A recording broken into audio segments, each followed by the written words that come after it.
ধৈর্য ঘোড়ার ডিম মনে করিয়েন না, ধৈর্য ধারণ মানুষই করে। আল্লাহ আমাদের নবীকে বলছেন ফাসবির সবরান জামিলা, মুহাম্মদ সাল্লাল্লাহু আলাইহি সাল্লাম আপনি সুন্দর ধৈর্য ধারণ করুন। ধৈর্য আবার সুন্দর হয় কি বলে, কিভাবে হয়?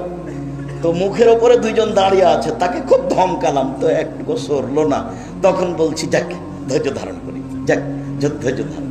এটা কি সুন্দর ধৈর্য? আচ্ছা যাক দাঁড়িয়ে আছে আছে, যাক আমি কিছু বলবো না, এর নাম হলো সুন্দর ধৈর্য। ওয়াসবির আলা মা ইয়াকুলুন, ওরা যা বলে আপনি তার উপরে ধৈর্য ধারণ করুন। আল্লাহর কি ঠেকা বেঁধেছে? একটু মটকে দিলেই তো পারেন। ওরা কি বলছে?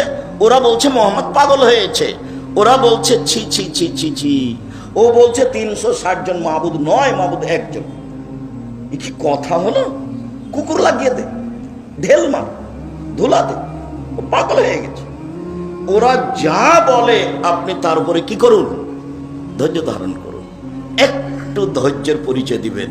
আপনি আমার দিনী ভাই, এই কথাটুকু একটু শেষ করে নি। ক্ষমতা দেখিয়ে